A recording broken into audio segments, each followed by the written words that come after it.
আল্লাহ তাআলা আমার আপনার খবর কতটা জানে? কোরআনুল কারীমের মধ্যে আল্লাহ তাআলা বলেন, ওয়ালাকাদ খালাকনাল ইনসানা ওয়া না'লামু মা তুওয়াসওয়িসু বিহি নাফসুহু ওয়া নাহনু আকরাবু ইলাইহি মিন হাবলিল ওয়ারিদ। আল্লাহ তাআলা বলেন, আমি মানুষ সৃষ্টি করেছি, শুধু তাই না, ওয়া না'লামু মা তুওয়াসওয়িসু বিহি নাফসুহু, আমি জানি কোন জিনিস তার অন্তরের মধ্যে ওয়াসওয়াসা দেয়। দুনিয়ায় অনেক প্রযুক্তি এখন আধুনিক।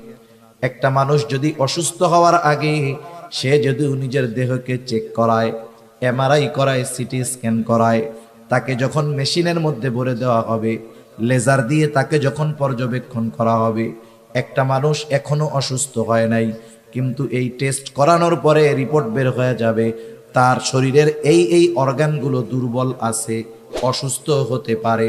তার মানে একটা মানুষ অসুস্থ হওয়ার আগে মোটামুটি তার অবস্থা, দেহের অবস্থা সে মেশিনের মাধ্যমে জানতে পারে।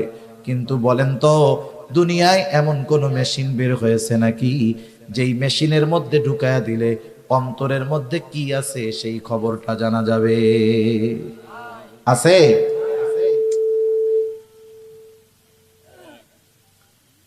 এই রকম মেশিন দুনিয়াতে আবিষ্কৃত হয় নাই। রাসূল আকরাম সাল্লাল্লাহু আলাইহি ওয়াসাল্লাম বলেন, আল্লাহ রাব্বুল আলামিন তখন বলবে, না বান্দা, আমি আল্লাহ তোমার অন্তরের খবর জানি। তুমি কেন যুদ্ধ করেছো জানি। কারণ যুদ্ধ করেছো যাতে করে দুনিয়ার মানুষ তোমার বীরত্বের প্রশংসা করে, তোমাকে বীর বলে, বাহাদুর বলে। তুমি যে উদ্দেশ্যে দুনিয়ায় করেছো, দুনিয়ায় তুমি তা পেয়ে গেছো। কারণ তুমি দুনিয়ার মানুষ তোমাকে বীর বলেছে, বাহাদুর বলেছে। সুতরাং আজকে আমি আল্লাহর তরফ থেকে তোমার জন্য কিছু নাই, তুমি চলে যাও, তোমার ঠিকানা হলো জাহান্নাম। আল্লাহ তাআলা দ্বিতীয়তে একজন দানবীরকে ডাকবে, জিজ্ঞাসা করবে, আমি আল্লাহ তোমাকে অনেক সম্পদ দিয়েছিলাম, এই সম্পদ তুমি কোন কাজে কোথায় ব্যয় করছো? লোকটা বলবে, আল্লাহ, আপনার দেওয়া সম্পদ আমি দান করেছি, সদকা করেছি। যার ঘর নাই তাকে ঘর বানিয়ে দিয়েছি, যার বাড়ি নাই তাকে বাড়ি বানিয়ে দিয়েছি, যার খাবার নাই তাকে খাবার কিনে দিয়েছি। আল্লাহ তাআলা বলবে, বান্দা, কেন তুমি এই দান সদকা গুলো করেছ? লোকটা বলবে, আল্লাহ, এগুলো আমি আপনার সন্তুষ্টির জন্য করেছি। আল্লাহ তাআলা তখন বলবেন, না বান্দা, না না, তুমি মিথ্যা বলতেছ। আমি আল্লাহ তোমার অন্তরের খবর জানি। তুমি দান করেছো যাতে করে দুনিয়ার মানুষ তোমাকে দানবীর বলে, তোমার দানের প্রশংসা করে। তুমি যে উদ্দেশ্যে দান করেছো দুনিয়ায় তুমি তা পেয়ে গেছো। দুনিয়ার মানুষ তোমাকে দানবীর বলেছে, দুনিয়ার মানুষ তোমাকে গরিবের বন্ধু বলেছে। সুতরাং আজকে আমি আল্লাহর তরফ থেকে তোমার জন্য কিছু নাই, তুমি চলে যাও, তোমার ঠিকানা হলো চিরস্থায়ী জাহান্নাম।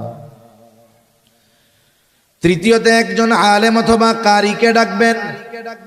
আল্লাহ তাআলা জিজ্ঞাসা করবে, গোলাম, কেন ইলম অর্জন করেছো, কেন কোরআন শিখেছো? লোকটা বলবে, আল্লাহ, শুধুমাত্র আপনার সন্তুষ্টির জন্য কোরআন শিখেছি, ইলম শিখেছি। আল্লাহ তাআলা বলবে, না বান্দা, তুমি মিথ্যা বলতেছ। তুমি যে উদ্দেশ্যে ইলম অর্জন করেছো তা হলো দুনিয়ার মানুষ তোমাকে আলেম বলবে, হাফেজ বলবে, তোমার তিলাওয়াত শুনে মানুষ প্রশংসা করবে, তোমার আলোচনা শুনে মানুষ প্রশংসা করবে। তুমি মানুষের প্রশংসার জন্য আলেম হয়েছো, কোরআন শিখেছো। তুমি দুনিয়ায় তো তা পাইয়াই গেছো, কারণ দুনিয়ার মানুষ তোমার কথার প্রশংসা করেছে, তোমার ওয়াজের প্রশংসা করেছে, তোমার তিলাওয়াতের প্রশংসা করেছে। সুতরাং আজকে আমি আল্লাহর তরফ থেকে তোমার জন্য কিছু নাই, তুমি চলে যাও, তোমার ঠিকানা হলো চিরস্থায়ী জাহান্নাম। একটু খেয়াল দিয়া বুঝেন, একটা মানুষ তার জীবনটা দিয়ে দিয়েছে, আরেকজন মানুষ জীবনের অর্জিত সম্পদগুলো দান করেছে, আরেকজন মানুষ দুনিয়ার কথা চিন্তা না করে ইলম অর্জন করেছে। এত কষ্টার্জিত বিষয়গুলো কোনো মূল্য পায় নাই। কেন? বলে ওইগুলো করেছে ঠিক, তবে আল্লাহর সন্তুষ্টির জন্য করে নাই, যার কারণে এই ইবাদত, এই আমল তার কোনো কাজে আসে নাই। উল্টা জাহান্নামে যাওয়ার কারণ কেন হলো? বুঝে থাকলে একটু জবাব দিবেন জবান খুলে। বলেন তো ইবাদতের একমাত্র হকদার কে? আরো জোরে বলেন কে? আল্লাহ হলেন ইবাদতের একমাত্র হকদার। কেউ যদি আল্লাহ তাআলার হক নষ্ট করে, অর্থাৎ ইবাদত করার দরকার ছিল আল্লাহর সন্তুষ্টির জন্য, কিন্তু করলো মানুষের সন্তুষ্টির জন্য, এটার দ্বারা হলো শিরক। এক নাম্বার, ওই ইবাদত আল্লাহর জন্য হয় নাই, হয়েছে শিরক। দ্বিতীয়ত, ইবাদতের হকদার ছিল আল্লাহ, ইবাদত আল্লাহর জন্য হয় নাই বিধায় আল্লাহর হক নষ্ট হয়েছে। শিরক যুক্ত ইবাদত আল্লাহ তাআলার কাছে কোনো দাম নাই, এই জন্য ওইটা বাদ। দুই নাম্বার, ইবাদতের হকদার ছিল আল্লাহ, যেহেতু অন্যর জন্য করার কারণে আল্লাহর হক নষ্ট করা হয়েছে, এই জন্য এই ইবাদত কাজে আসবে না, বরং তার জাহান্নামে যাওয়ার কারণ হয়ে যাবে। সেজন্য আমরা যেই ইবাদত করি না কেন, আমরা ওই ইবাদত গুলো আল্লাহ তাআলার সন্তুষ্টির জন্য করব। সেটা যত ছোট ইবাদত হোক, যত বড় ইবাদত হোক, আল্লাহর জন্য যদি না হয় ওই ইবাদতের কোনো দাম আছে? যত ছোট ইবাদত হোক, আল্লাহর জন্য যদি হয়, দাম আছে না নাই? এটার নাম হলো ইখলাস, যে আমার সব ইবাদত একমাত্র আল্লাহ তাআলার জন্য হবে। যখন কোন ছোট ইবাদতের মধ্যেও এই উদ্দেশ্য থাকে, ওই ইবাদতটা তখন সুন্দর বলে বিবেচিত হয়। আল্লাহ তাআলা বেশি ইবাদত, বেশি আমল আমাদের কাছে চায় না। আল্লাহ তাআলা সুন্দর ইবাদত চায়, সুন্দর আমল চায়। সুন্দর কাকে বলে?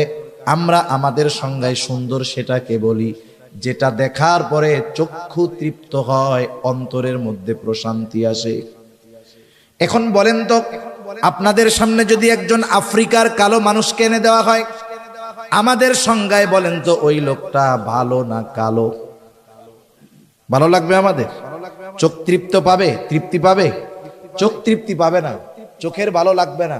তাহলে আমাদের সংজ্ঞায় কালো যে, সে সুন্দর না। কিন্তু আল্লাহ তাআলার সংজ্ঞা, সৌন্দর্যের সংজ্ঞা এটা ভিন্ন সংজ্ঞা।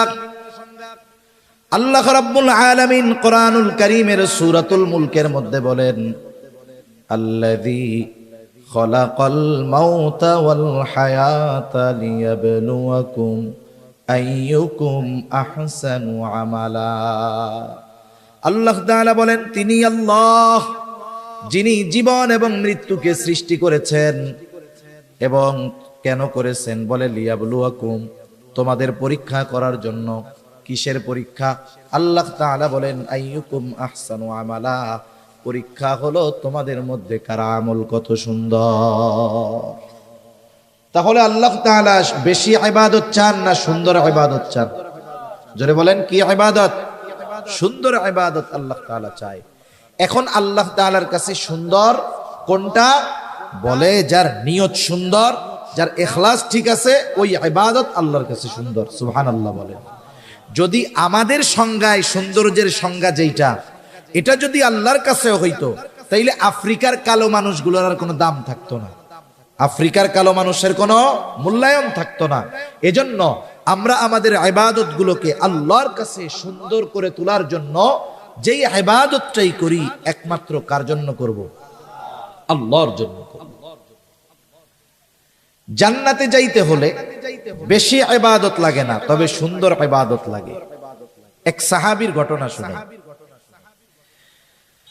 রাসূল আকরাম সাল্লাল্লাহু আলাইহি ওয়াসাল্লাম একদিন মসজিদে নববীর মধ্যে আছেন, ফজরের নামাজের পূর্ব মুহূর্তে সাহাবা একরাম অপেক্ষা করতেছে নামাজের। হঠাৎ করে নবীজি বলতেছেন, এখন যেই ব্যক্তি দরজা দিয়ে ঢুকবে সে জান্নাতি। এই ঘোষণা যখন নবীজি দিয়েছেন, ঘোষণা দেওয়ার সাথে সাথে সবার নজর চলে গেছে দরজার দিকে। কে সেই সৌভাগ্যবান ব্যক্তি যার ব্যাপারে নবীজি এমন ঘোষণা দিলেন? সবাই দরজার দিকে তাকায় আছে। দেখা গেল একজন মানুষ, সে মসজিদের মধ্যে ঢুকতেছে, তার ওযুর পানি এখনো দাড়ি দিয়া পড়ে। প্রথম দিন চলে গেল, আবার পরদিন নবী ফজরের নামাজের পূর্ব মুহূর্তে আবার বলতেছে, এখন যেই ব্যক্তি দরজা দিয়ে ঢুকবে সে জান্নাতি। আগের দিনের মতো সবার নজর দরজার দিকে। দেখা গেল গতদিন যেই ব্যক্তি ঢুকেছিল, যেই অবস্থায় ঢুকেছিল, আজকেও হুবহু সেই অবস্থায় সে মসজিদের মধ্যে প্রবেশ করলো। দ্বিতীয় দিন চলে গেল, এইবার তৃতীয় দিন আবার নবীজি ফজরের নামাজের পূর্ব মুহূর্তে বলতেছে, এখন যেই ব্যক্তি দরজা দিয়ে ঢুকবে সে জান্নাতি। সবার নজর আবার দরজার দিকে। কে সেই সৌভাগ্যবান ব্যক্তি যার ব্যাপারে নবীজি আজকে এই ঘোষণা দিলেন? তারা তাকায় দেখে গত 2 দিন যেই ব্যক্তি দরজা দিয়ে ঢুকছে, ঢোকার সময় যেই অবস্থা ছিল আজকেও সেই অবস্থা। তার মানে নবীজির এই ঘোষণার পর 3 দিন পর পর এক ব্যক্তি প্রবেশ করেছে, যার ব্যাপারে নবীজি পরপর 3 দিন এই ঘোষণা দিলেন। ওই লোকটা যে জান্নাতি, কোনো সন্দেহ আছে নাকি? কোনো সন্দেহ নাই। রাসূল আকরাম সাল্লাল্লাহু আলাইহি ওয়াসাল্লামের এমন ঘোষণার পরে আব্দুল্লাহ ইবনে আমর ইবনুল আস রাদিয়াল্লাহু তাআলা আন ওই লোকটাকে গিয়ে জিজ্ঞাসা করতেছে, ভাই আমি তোমার বাড়িতে 3টা রাত থাকতে চাই, 3টা রাত যাপন করতে চাই। উদ্দেশ্য হলো নবীজি যেই ব্যক্তির ব্যাপারে এমন ঘোষণা দিলেন ওই ব্যক্তির কি স্পেশাল আমল আছে দেখার দরকার। কারণ এই দুনিয়াতে সব শ্রেণীর মানুষ তাদের স্পেশাল আমলগুলো নিরিবিলি রাতের বেলায় করে। বলেন তো, চোর চুরি দিনে করে না রাত্রে করে? ডাকাত ডাকাতি দিনে করে না রাত্র করে? বলেন তো, যারা আহলুল্লাহ বুজুর্গানে দিন তারা তাদের স্পেশাল ইবাদত গুলো দিনে করে নাকি রাত্রে করে? এই রাতের বেলায় মূলত বুজুর্গ যারা, এরা রাতটাকেই ইবাদতের জন্য বেছে নেয়, কারণ একেবারে নিরিবিলি, কোনো ঝঞ্ঝাট নাই, ঝামেলা নাই। আবার যারা ওই ধরনের অকারেন্স করে, অপরাধ করে, ওরাও অপরাধের জন্য রাত্রকে বেছে নেয়, কারণ মানুষজন সব ঘুমে থাকে, রাস্তায় লোকজন থাকে না। তা উনি চিন্তা করতেছে স্পেশাল ইবাদত তো রাতের বেলা করে। এখন উনি রাতের বেলা কি ইবাদত করে এটা জানার জন্য তো ওনার বাড়িতে থাকার দরকার। উনি গিয়া ওই লোকটাকে বলতেছে। আর এক হাদিসের আলোকে বোঝা যায় নবীজি যেই ব্যক্তির ব্যাপারে এই ঘোষণা দিয়েছেন ওই ব্যক্তির নাম হলো সাদ বিন মুআজ রাদিয়াল্লাহু তাআলা আনহু, হযরত সাদ রাদিয়াল্লাহু তাআলা আনহু। উনি গিয়ে বলতেছে, ভাই আমি তোমার বাড়িতে একটু রাত্র যাপন করতে চাই। বলে, কোনো অসুবিধা নাই, চলেন। এশার নামাজ পড়ে ওই লোকটার সাথে আব্দুল্লাহ ইবনে আমর ইবনুল আস চলে গেলেন তার বাড়িতে। আগের আমলে আমাদের গ্রাম অঞ্চলে ছিল বাহিরের কোনো মেহমান যদি আসতো বাড়ির ভিতরে নেওয়া লাগতো না। আমাদের এলাকায় বলে কাছারি ঘর। আপনাদের কি বলে? কাছারি বলে না? আগে কাছারি ছিল। কাছারি এমন ভাবে থাকতো, ঘরের মানুষের মহিলাদের পর্দা এমনি হয়ে যাইত। কাছারির মুখটা থাকতো বাহির দিকে, মেহমান ঢুকতো, ওইখানে পানি বাথরুম করার ব্যবস্থা বাইরে থাকতো। তার মানে একজন মেহমান আসলে ভেতরের মহিলাদের পর্দার ব্যাপারে কোনো সমস্যা হইতো না।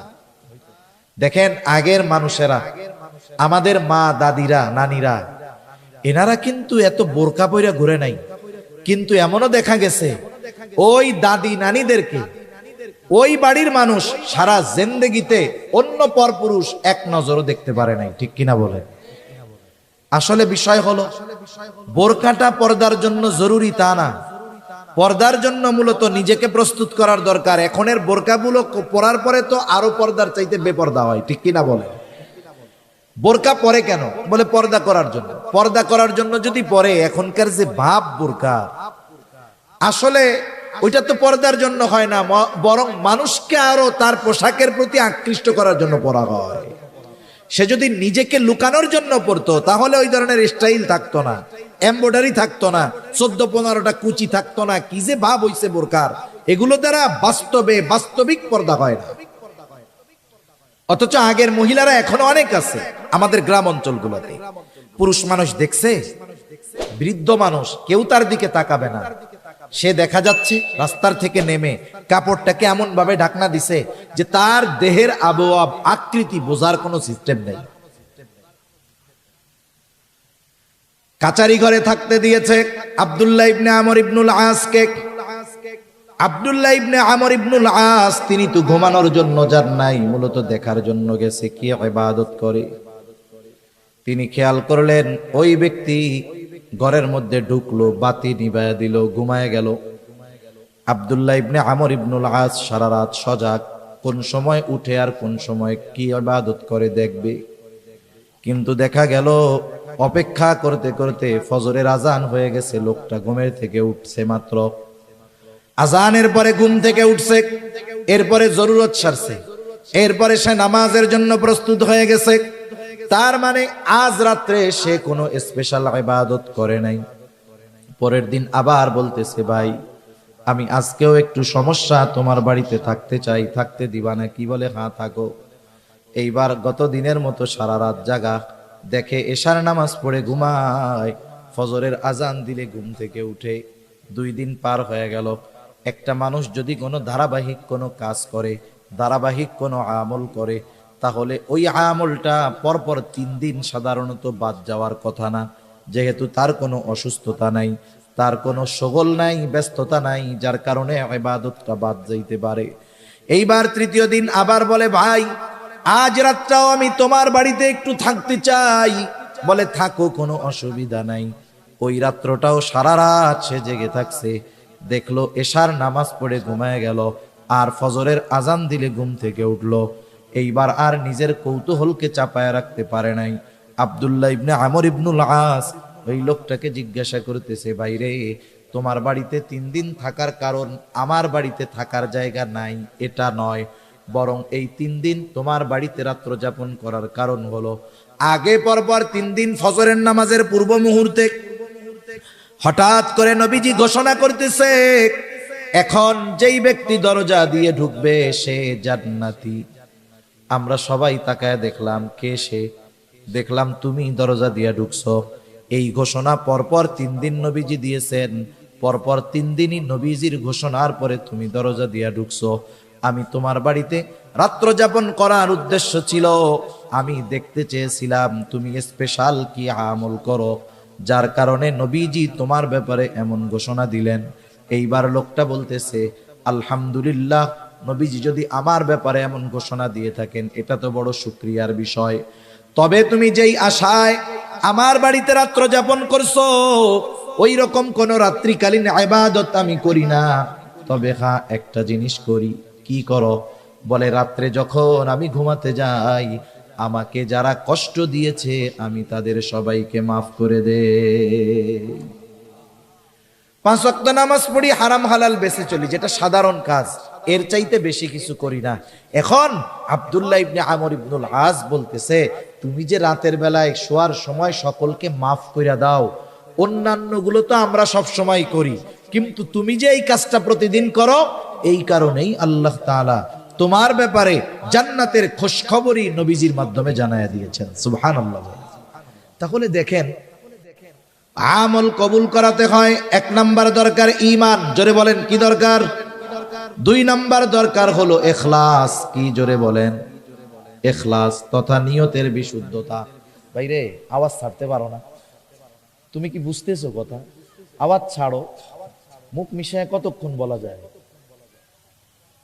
আমি কি বলতে চাইছি তুমি বুঝতে পারছো? তুমি বুঝছো? এটা রিভার্ব দিয়ে আওয়াজটা সুন্দরভাবে ছাড়বা। আওয়াজটা যেন আমার দূরের থেকে সুন্দর মতো টানে। তোমার তো এইটার কোনো আওয়াজ হয় না, তুমি খালি ওই বাইরের ওইটা বাড়াও আর কোনো। নাকি পারো না? না পারলে বলবা যে পারি না, তাহলে আর দরকার নেই, যা আছে তাই থাক। তাহলে 1 নাম্বার দরকার হলো ঈমান, 2 নাম্বার দরকার হলো ইখলাস তথা নিয়তের বিশুদ্ধতা, 3 নাম্বার দরকার হলো সুন্নাত। সুন্নাত কারণ দুনিয়ায় কোনো ইবাদত নাই যেই ইবাদতের সুন্নাত পদ্ধতি নাই। ইবাদত নিজস্ব মন গড়া পদ্ধতিতে করলে হয় না, ইবাদত করতে হয় মুহাম্মাদুর রাসূলুল্লাহ সাল্লাল্লাহু আলাইহি ওয়াসাল্লামের পদ্ধতিতে। সুন্নাত হলো এমন এক জিনিস, তথা নবীজির পদ্ধতি হলো এমন এক জিনিস, তুমি না পারলে থাক, আমি মাপ চাই, না পারলে থাক, যা আছে তাই করো। একটা হলো গাড়ি ভালো, গাড়ি ভালো যদি যে চালাইতে না পারে, চলবে, কাজ হবে, ওই গাড়ি খাদে পড়ে যাবে। আর একটা হলো গাড়িতে ডিফেক্ট আছে কিন্তু ড্রাইভার পাক না, দেখবেন ও ওইটারে নিয়ে চালায় চলে যাবে। এই অপারেটিং এর মধ্যে সিস্টেম আছে। আপনাকে জিনিস ভালো দিলেই হবে না, ওই জিনিস চালানোর মতো দক্ষ লোক দিতে হবে, নাইলে কাজ হবে না। জিনিস ভালো আছে কিন্তু আমি বুঝতে পারছি পাইলট শেষ, বাদ যে হয় নাই, এটা কি 10 সিপ দেওয়ার দরকার আছে নাকি? একটা দেখলে ওটাই তো বোঝা যায় যে ভাত হইছে কি হয় নাই। সেজন্য তোমার আর নড়াচড়ার দরকার নাই, আমি কষ্ট করে কইতেছি, অসুবিধা নাই। দুনিয়াতে এমন কোন ইবাদত নাই যেটার সুন্নাত পদ্ধতি নাই, তথা নবীজির দেখানো পদ্ধতি নাই, এমন কোন ইবাদত দুনিয়াতে নাই। বরং দুনিয়ার কাজগুলো যদি কেউ নবীজির পদ্ধতিতে করে, ওই দুনিয়াবি কাজগুলোও ইবাদত হয়ে যায়। যেমন প্রতিদিন মানুষের কিছু করণীয় কাজ আছে, দৈনন্দিন কিছু জরুরত আছে, যেমন বাথরুম করা, বাথরুমে যাওয়া, এটা দৈনন্দিন একটা কাজ। একজন ফজরের আজান শুনে ঘুম থেকে উঠে গেল, ফজরের আজান শুনে ঘুম থেকে উঠছে, নামাজে যাবে, জরুরতে চাপ দিয়েছে, সে চিন্তা করতেছে নামাজে যদি দাঁড়াই, ফজরের নামাজের কেরাতটা একটু লম্বা, যদি ওই সময় নামাজের মধ্যে জরুরতে চাপ দেয়, ইবাদতের একাগ্রতা নষ্ট হয়ে যাবে। এই চিন্তা করে সে চিন্তা করলো তাহলে জরুরতটা পূরণ করে এরপরে মসজিদের দিকে যাই। এই নিয়তে সে বাথরুমের দিকে রওনা হলো। বাথরুমে যাওয়ার পদ্ধতি, সুন্নাত পদ্ধতি হলো 1 নম্বরে মাথা ঢেকে যাওয়া। সেটা আপনি টুপি দিয়ে ঢাকেন, আর রুমাল দিয়ে ঢাকেন, গামছা দিয়ে ঢাকেন, অসুবিধা নাই। নবীজির সুন্নাত হলো মাথা ঢেকে বাথরুমে যাওয়া। আর বিজ্ঞানও বলে মাথা ঢেকে বাথরুমে যাওয়া উচিত। কেন? বলে বাথরুমের মধ্যে অগণিত ব্যাকটেরিয়া আছে, বাথরুমের মধ্যে অগণিত জীবাণু আছে। এই মাথার চুল, এটা হলো অত্যন্ত সংবেদনশীল। দেখবেন মাথার মধ্যে খুশকি হয়, কিন্তু যার দাড়ি আছে এরা জিজ্ঞাসা করেন তো দাড়ির মধ্যে কখনো খুশকি হয় নাকি? চুলের চাইতে দাড়ি বড়, কিন্তু এই জায়গায় কেন হয়? বলে মাথার স্কিন, মাথার স্কিন যে চামড়া, এইটা বেশি সংবেদনশীল, এজন্য এই চুলও ময়লা টানে বেশি, মাথার চামড়াও ময়লা টানে বেশি।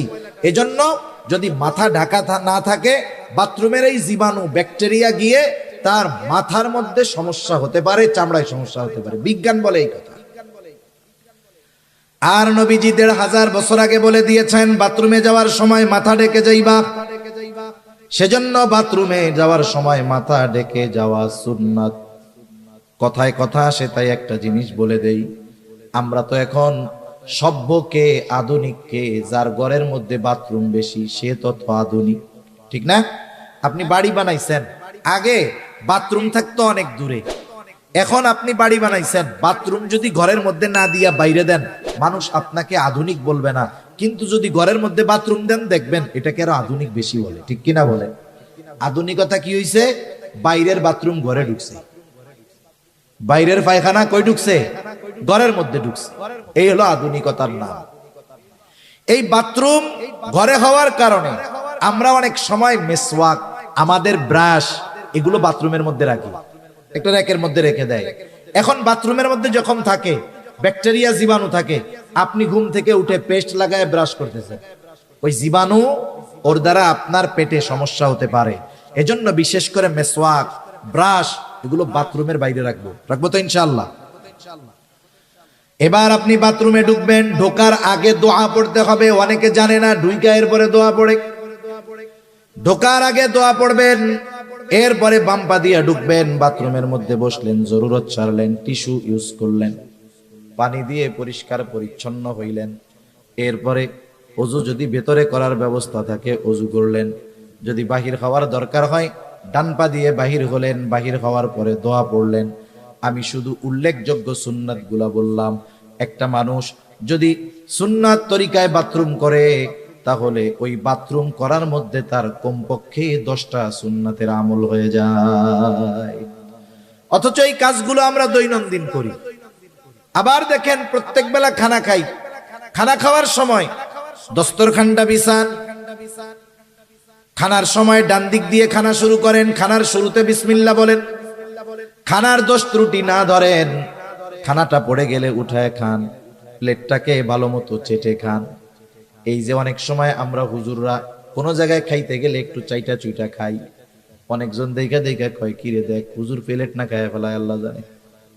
আরে প্লেট তো জান্নাতে গিয়া খামু, এর আগে একটু প্র্যাকটিস করে নি, ঠিক কিনা বলেন? এই যে দেখেন বিজ্ঞান কি বলে, আমি আপনি যখন খাবার পরে আঙ্গুলগুলো চেটে খাই, আঙ্গুলের উপরে ধারালো ধারালো দাগ আছে না নাই? মানুষ মারা যাওয়ার সাথে সাথে এই রেখাগুলো চলে যায়। এটা যখন জিহ্বার সাথে ঘষা খায় দেখবেন একটা লালা হয়, লালা। এই লালাটা কত উপকারী! এই লালাটা আমি আপনি খেয়ে ফেলি যখন, এটা আমার আপনার খাবার হজমের জন্য কাজ করে। সুবহান। আপনি প্লেট চাইটা খাইতেছেন, মানুষ বলতেছে খ্যাত, আমি বলি এটা সুন্নাত। উপকার কি? 1 নাম্বার নবীর সুন্নাত অনুযায়ী খানা খাওয়ার কারণে সওয়াব হইল। 2 নাম্বার, হাত যখন চেটে পুটে খেলাম, এই যে লালা হলো ঘষা লাগার কারণে, এই লালা আমার হজমের জন্য কাজ করবে। সুবহান। ইসলামের প্রত্যেকটা বিষয় মেনে চললে আখিরাতের উপকার তো আছে, দুনিয়ার গুলোও আছে। তবে আমরা দুনিয়াবি কল্যাণের জন্য ইবাদত করব না, ইবাদত করব আল্লাহর জন্য, আর দুনিয়াবি কল্যাণ অটোমেটিকলি আল্লাহ দান করবে। সুবহানাল্লাহ। তাহলে দুনিয়ার কাজগুলো যদি নবীর তরিকায় করা হয়, সুন্নাত তরিকায় করা হয়, ওগুলো ইবাদত হয়ে যায়। আর ইবাদত যেগুলো, ওগুলো অবশ্যই অবশ্যই নবীজির সুন্নাত তরিকায় করতেই হবে। সুন্নাত বিহীন কোনো ইবাদত নাই। অনেকে মনে করে সুন্নাত মনে হয় এমন জিনিস, করলে সওয়াব না করলে গুনাহ নাই। আসলে বিষয়টা এমন নয়। কিছু সুন্নাত আছে ফরজ, কিছু সুন্নাত আছে ওয়াজিব, কিছু সুন্নাত আছে সেটা স্বাভাবিক সুন্নাত। এখন কথা হইল কিছু সুন্নাত ফরজ, এটা কেমনে হয়? যেমন কোরআনুল কারীমের মধ্যে নামাজের কথা আছে 82 জায়গায়। কয় জায়গায়? 82 জায়গায় নামাজের কথা আছে। আল্লাহ তাআলা কোন বিষয়ে গুরুত্ব আরোপ করার জন্য একাধিকবার বলার দরকার হয় না, একবার বললেই সেটা যথেষ্ট হয়ে যায়। আল্লাহ তাআলা 82 জায়গায় নামাজের কথা উল্লেখ করার দ্বারা কমপক্ষে 82টা উদ্দেশ্য আছে। আল্লাহ তাআলা নামাজের কথা কোরআনুল কারীমে 82 জায়গায় বলছেন। এখন যদি গোটা দুনিয়ার সব মুফাসসিরদেরকে একত্রিত করেন, সকলকে যদি বলেন আপনারা সবাই মিলে নবীর সুন্নাত বাদ দিয়ে, নবীর হাদিস বাদ দিয়ে, শুধুমাত্র কোরআন থেকে ফজরের 2 রাকাত নামাজ আমরা যেই পদ্ধতিতে পড়ি, ওই পদ্ধতিগুলো শুধু কোরআন থেকে বের করে দিবেন, আপনারা সাধারণ মানুষও সহজে বুঝবেন। বলেন তো, নবীর সুন্নাত হাদিস বাদ দিয়ে শুধু কোরআন থেকে 2 রাকাত নামাজ পড়ার পদ্ধতি কিয়ামত পর্যন্ত কেউ বের করতে পারবে নাকি? কেউ কিয়ামত পর্যন্ত পারবে না, অসম্ভব এটা। তাহলে নামাজের আদেশ করেছেন আল্লাহ, আর নামাজ কিভাবে পড়তে হবে শিখিয়ে দিয়েছেন মুহাম্মাদুর রাসূলুল্লাহ সাল্লাল্লাহু আলাইহি ওয়াসাল্লাম। নবীজি বলেন, সল্লু কামা রাআইতুমুনি উসাল্লি। নামাজ কিভাবে পড়তে হবে আমাকে দেখে দেখে তোমরা শিখো, আমাকে দেখে দেখে নামাজ পড়া শিখো। কিভাবে নামাজ পড়তে হবে, তার মানে নামাজের আদেশ করেছেন আল্লাহ, আর নামাজের পদ্ধতি শিখিয়ে দিয়েছেন মুহাম্মাদুর রাসূলুল্লাহ।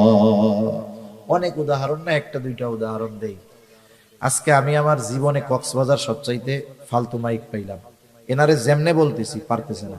আমার আগে ভাই কথা বলছে কেমনে, আমি স্টার্ট করার পরে সাউন্ডটা নষ্ট হয়ে গেল। আমারই বদনসিব মনে হয়। নামাজের যেই ফরজগুলা আছে, নামাজের ফরজগুলার মধ্যে একটা ফরজ হলো রুকু করা। কি করা? আমার দিকে তাকান, একটু কষ্ট করে তাকান, আমি বেশি সময়ের কথা বলবো না। কি করা বলেন না, জোরে বলেন। রুকু করা কি ফরজ? রুকু করা কি ফরজ? রুকুর আদেশ আল্লাহ তাআলা করেছেন। আল্লাহ তাআলা বলেন, ওয়ারকাউ মা'আর রাকিঈন, রুকুকারীদের সাথে রুকু করো। এখন রুকু শব্দের অর্থ হলো ঝুঁকা, ঝুঁকা। এখন ঝুঁকবেন কতটুকু? একজন দাঁড়ানো, সে যদি মাথা ঝুঁকায় এটাও ঝুঁকানো, যদি একেবারে নিচু হয়ে যায় সেটাও ঝুঁকানো। এখন আপনি যদি শুধু কোরআন থেকে রুকুর পদ্ধতিটা নিজে আবিষ্কার করতে চান, তাহলে কতটুকু ঝুঁকতে হবে বের করতে পারবেন না।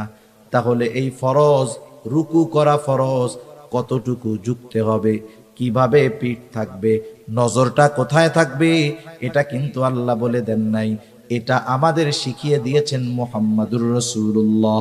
তাহলে এই রুকুর পদ্ধতিটাও একটা সুন্নাত পদ্ধতি। এই জন্য নবীজির কিছু সুন্নাত আছে যেগুলো ফরজের সাথে সম্পৃক্ত, আবার কিছু সুন্নাত আছে যেটা ওয়াজিব। সারা দুনিয়ার মুহাক্কিক উলামায়ে কেরাম একমত, কেউ কষ্ট নেবেন না।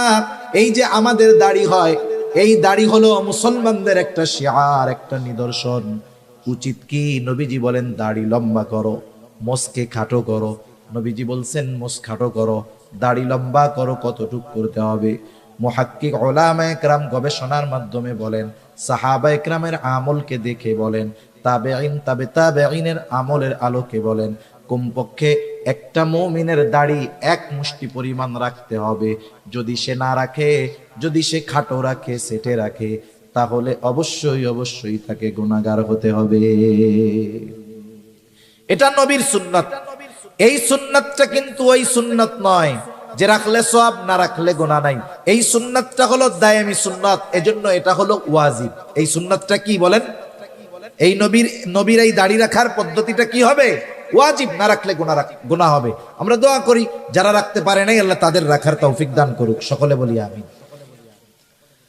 আবার কিছু সুন্নাত, সাধারণ সুন্নাত, আমি যে কথা বোঝানোর জন্য বলতেছিলাম, দুনিয়ার যে কোনো ইবাদত রাসূল আকরাম সাল্লাল্লাহু আলাইহি ওয়াসাল্লামের দেখানো পদ্ধতিতে করতে হবে, নাইলে ওই ইবাদত আল্লাহ তাআলার কাছে কবুল হবে না। তাহলে পেছন থেকে আবার একটু রিভিশন দেই। ইবাদত কবুল হওয়ার জন্য 1 নাম্বার দরকার হলো ঈমান, 2 নাম্বার দরকার হলো ইখলাস তথা নিয়তের বিশুদ্ধতা, যে আমি এই ইবাদত কাকে খুশি করার জন্য, কাকে দেখানোর জন্য করতেছি। 3 নাম্বার, ওই ইবাদতটা হতে হবে নিজের পদ্ধতিতে নয়, নবীজির পদ্ধতিতে। 4 নাম্বার, সে যেই ইবাদত করবে সেই ইবাদতের ব্যাপারে তার জ্ঞান থাকতে হবে, ইলম অর্জন করতে হবে। এই জন্যই নবীজি সাল্লাল্লাহু আলাইহি ওয়াসাল্লাম বলেন, তলাবুল ইলমি ফারিদাতুন আলা কুল্লি মুসলিম। দ্বীনি ইলম শিক্ষা করা প্রত্যেক মুসলমান নরনারীর উপরে ফরজ। কতটুক ফরজ? কেউ কেউ বলেন যতটুকু দ্বারা সে নিজে দ্বীনের উপরে চলতে পারে এতটুকু শিক্ষা করা ফরজ। আবার কেউ কেউ বলেন না না, বরং এর চাইতে আর একটু বেশি শিখতে হবে। কেন?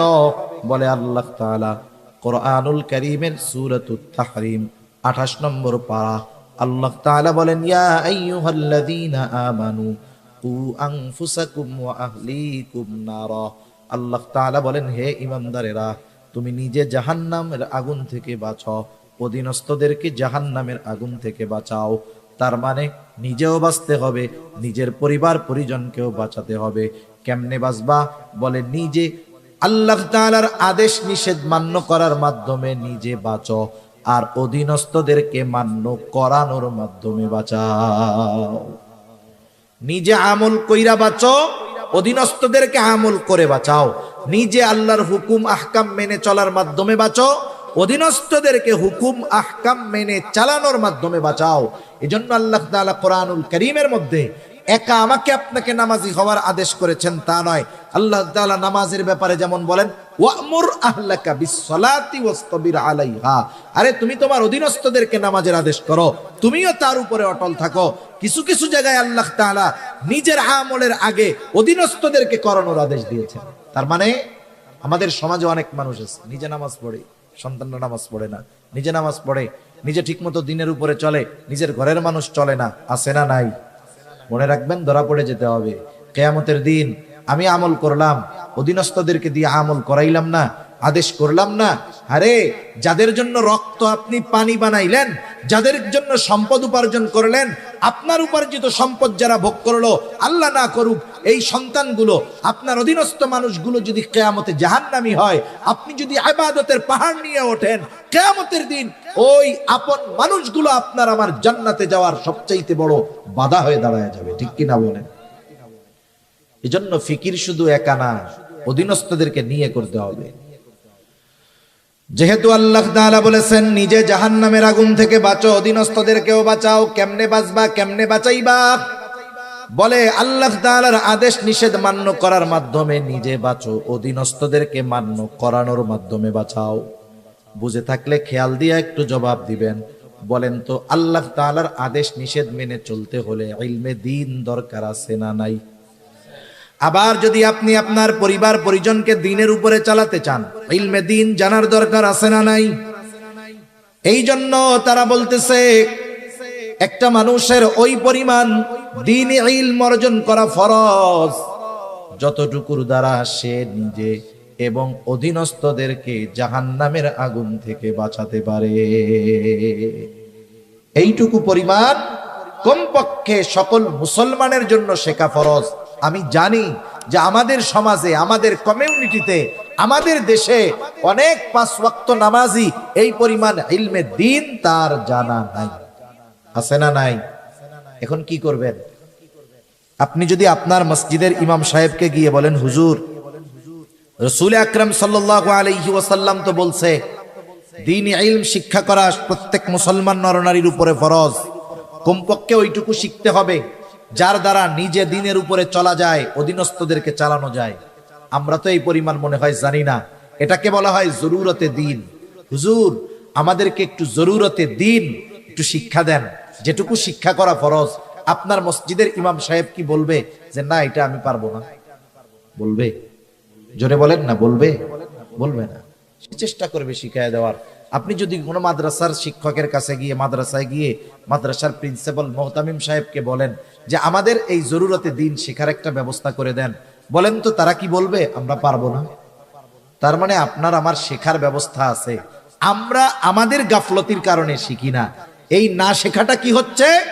এক তো গুনাহগার হচ্ছি, দ্বিতীয়ত দেখা যাবে যে ইবাদত গুলো করতেছি ওই ইবাদত গুলোর মাসলা মাসাইল না জানা থাকার কারণে কোন সময় ইবাদত নষ্ট হচ্ছে নিজেও টের পাই না। যেমন ইমানের পরে সবচেয়ে বড় আমল হলো নামাজ। নামাজের কিছু বিষয় আছে ফরজ, কিছু বিষয় আছে ওয়াজিব। যেমন নামাজের বাহিরে ভিতরে 13 ফরজ। বলেন তো ফরজ ছুইটা গেলে নামাজ হবে নাকি?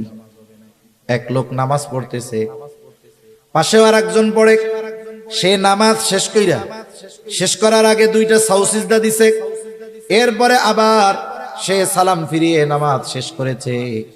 পাশের জন এমনিই জিজ্ঞাসা করে, কিরে ভাই, তুমি যে সাহু সিজদা দিলা কারণ কি? বলে সাহু সিজদা কখন দেয়? বলে নামাজের ওয়াজিব ছুটা গেলে সাহু সিজদা দিতে হয়, তাইলে নামাজ হয়ে যায়। কিন্তু ফরজ যদি ছুটা যায়, বলেন তো নামাজ থাকবে না যাবে? এখন বলে সাহু সিজদা দিছস কেন? ওয়াজিব ছুটছে নি? কয় ওয়াজিব টুয়াজিব ছুটে নাই, একটু বায়ু বাইর হয়ে গেছিল। বুঝেন নাই?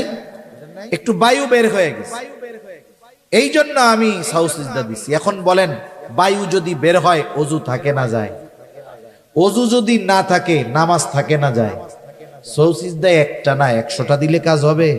কাজ হবে না। এজন্য ইবাদত সংক্রান্ত মাসলা মাসাইল গুলো জানতে হবে, একটার সাথে একটা কানেক্টেড। আপনি একটাকে বাদ দিয়ে আর একটা পারবেন না। যেমন দেখেন, নামাজের অন্যতম এক শর্ত কি? ফরজ যে কাপড় পাক। কাপড় কি হওয়া লাগবে? পাক হওয়া লাগবে। কাপড় যদি না পাক হয় অন্য সব ঠিক, নামাজ হবে না। এখন আপনার এই ক্ষেত্রে তাহারাত, পবিত্রতার মাসলাগুলো জানতে হবে, যে কোন কারণে পোশাক পাক নাপাক হয়, কোন কাজ করলে নাপাক পোশাকটা পাক হয়ে যায়। এখন উনি তাহারাতের মাসালা, পবিত্রতার মাসালা জানে না। এখন উনি কি করছেন? ওনার কাপড়ে একটু প্রস্রাবের একটা ফোঁটা পড়ছে। কাপড়ের উপরে যদি প্রস্রাবের একটা ফোঁটা পড়ে, ওই প্রস্রাবটা কি এক জায়গায় থাকে না ছড়িয়ে যায়? এক ফোঁটা প্রস্রাব যতটুকু জায়গা নিয়ে ছড়াবে ওই কাপড়ের দ্বারা নামাজ না হওয়ার জন্য যথেষ্ট হয়ে যায়। এখন দেখেন উনার এটা জানা নাই, উনি প্রস্রাব করছে, ঢিলা কুলুক ব্যবহার করে নাই, প্রস্রাবের একটা ফোঁটা লুঙ্গিতে লাগছে, এখন ওই ফোঁটার পানি প্রস্রাব ছড়ায় গেছে, এখন উনি সুন্দর মতো ওযু করে নামাজ পড়েছে, বলেন তো নামাজ কি হবে? একটার সাথে একটা কানেক্টেড। এটা প্রত্যেকটা মুসলমানের জানা দরকার ছিল। ওযুর ফরজ, গোসলের ফরজ, এগুলো জানার দরকার। নামাজের বাহিরে ভিতরে 13 ফরজ জানার দরকার। যদি সে না জানে কি ক্ষতি? বলে ফরজ ছুটে গেলে সে তো জানবেই না ফরজ ছুটে গেছে। দেখা যাবে জীবনে অনেক নামাজ পড়েছে, ফরজ ছুটে গেছে, এই কারণে তার এক ওয়াক্ত নামাজও আল্লাহর কাছে কবুল হয় নাই। আবার নামাজের ওয়াজিব 14টা, ওয়াজিব ছুটে গেলে সাহু সিজদা দিতে হয়। দেখা গেল তার ওয়াজিব গুলো জানা নাই, জানা থাকলেই না ছুটলে সাহু সিজদা দিবে। হ্যাঁ, ওয়াজিব ছুটে গেছে, টেরও পায় নাই, সাহু সিজদা তো দেয়ই নাই, তাহলে কি হলো? বলে তার নামাজ হয় নাই। এইবার নামাজ ভঙ্গের কারণ আছে 19টা, এগুলো নামাজিকে নামাজের আগে জানতে হবে। দেখা গেল এর থেকে যদি একটা কারণ পাওয়া যায়, নামাজ নষ্ট হয়ে যায়, নামাজ ভেঙে যায়। আবার অজু ভঙ্গের কারণ আছে 7টা, অজু যদি ভেঙে যায় নামাজও ভেঙে যায়। চিন্তা কইরা দেখেন এক নামাজ এর সাথে কত মাসালা রিলেটেড আছে। এই জন্য নবীজিও জানায় দিয়েছেন দ্বীন ইলম শিক্ষা করা ফরজ। আর আমরা যেই ইবাদত করব সেই ইবাদতের পরিপূর্ণ মাসলা যদি না থাকে, দেখা যাবে নিজের অজান্তে ইবাদতের মধ্যে ভুল হয়ে গেছে। সেজন্য 4 নাম্বার যেই জিনিসটা দরকার, যেই ইবাদত করবে সেই ইবাদতের মাসলা মাসাইল গুলো জানবে। 5 নাম্বার, তার খাবারটাকে হালাল করতে হবে, খাবারটা হালাল।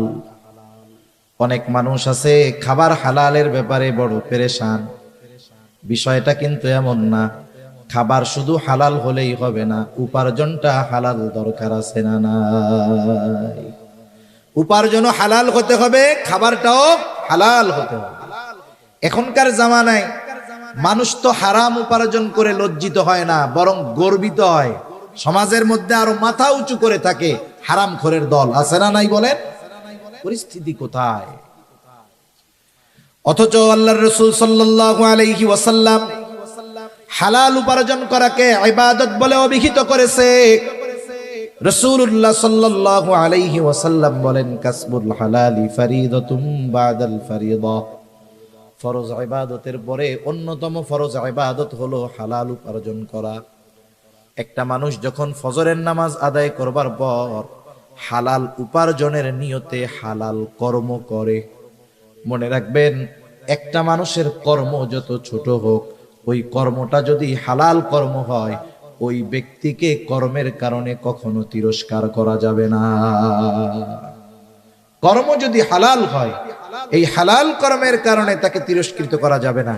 আমাদের সমাজে, আমাদের অঞ্চলে যেগুলো হয় বলি, মনে করেন কেউ থাকলে মনে কর কিছু করবেন না, আমি বোঝানোর জন্য বলি। একজন লোক রিক্সা চালায়, আমাদের সমাজে একজন মানুষ রিক্সা চালালে তাকে একেবারে নিম্ন শ্রেণীর মানুষ বলে মনে করা হয়। এলাকার একটা সমাধানের জন্য 10 জন মানুষ বসেছে, 20 জন মানুষ বসেছে, ওই এক এলাকার মানুষ। এর মধ্যে উচ্চ শিক্ষিত মানুষ আছে, ডাক্তার আছে, ইঞ্জিনিয়ার আছে, প্রফেসর আছে, শিক্ষিত মানুষ আছে, সাথে সাথে এলাকার মানুষ হিসেবে রিক্সাওয়ালাও আছে। যে কোনো এক বিষয়ে সমাধানের জন্য তারা চিন্তা করতেছে, কিন্তু সমাধানের পথ কেউ খুঁজে পায় না। এখন রিক্সাওয়ালা রিক্সা চালাতে পারে ঠিক, আল্লাহ সুবহানাহু ওয়া তাআলা তাকে ভালো মন্দের বুঝ তো দান করতে পারে, ঠিক কিনা বলেন? এখন রিক্সাওয়ালার মাথায় একটা বুদ্ধি আসছে যে এই বুদ্ধি অনুযায়ী যদি কাজ করা হয় আমাদের আসন্ন সমাধান অথবা যেই সমস্যা এর সমাধান হয়ে যাবে। ও এখন বলতে চায় যে আমি একটা কথা বলি, যখন ডাক্তার, ইঞ্জিনিয়ার, প্রফেসর, উকিল, ব্যারিস্টার, ম্যাজিস্ট্রেট ওনারা সমাধান পায় না, মাথা গরম, এই টাইমে যদি রিক্সাওয়ালা বলে আমি একটা কথা বলি, তখন কি হবে? ওনাদের মেজাজ গরম, বেটা রিক্সাওয়ালা বয়। এত জ্ঞানী গুণী মানুষ এই জায়গায় আছে, বুদ্ধি পায় না, রিক্সাওয়ালা ওই জায়গায় মাথা চাড়া দিয়ে উঠছে। আচ্ছা, এই লোকটা তো এই এলাকার, এর তো একটা নাম ছিল, ঠিক কিনা বলেন? নাম ছিল না? কিন্তু নাম বাদ দিয়ে ওর কর্মকে আগে বলার কারণ কি? কারণ কি? এই কর্মের কথা বলে ওকে আঘাত করা, কর্মের কথা বলে ওকে কি করা? আঘাত করা। সেজন্য আমাদের সমাজে ছোট পেশার মানুষ যারা, আমরা এদেরকে অনেক সময় তাদের কর্মের ব্যাপারে তিরস্কার করি। খবরদার, হালাল উপার্জনকারী, সে হালাল উপার্জন করতেছে, যেই ছোট্ট কর্মের দ্বারা ওই কর্মটাকে তিরস্কার করার কোনো সুযোগ নাই। মনে রাখবেন, আপনার বাজারের একজন মুচি জুতা সেলাই যে করে, জুতা সেলাই করে যেই মুচি হালাল উপার্জন করে, আর সচিবালয়ের একজন সচিব যে মানুষের টাকা খেয়ে, ঘুষ খেয়ে সম্পদের পাহাড় করেছে, এই সমাজের মানুষের কাছে ওই সচিবের দাম হতে পারে, কিন্তু আল্লাহ তাআলার কাছে ওই হালাল উপার্জনকারী মুচির দাম ওই হারামখোর সচিবের চাইতে অগণিত গুণ বেশি, ঠিক কিনা বলেন? এই জন্য সমাজের অনেক মানুষ, ছোট পেশার মানুষ, এরা নিজেরা মাঝে মধ্যে মনে করে আমরা কত ছোট হয়ে গেলাম।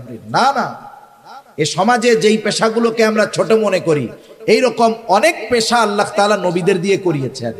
যেমন কামার, অস্ত্র বানায় লোহা থেকে, দাউদ আলাইহিস সালাতু ওয়াস সালাম এই কাজ করেছেন।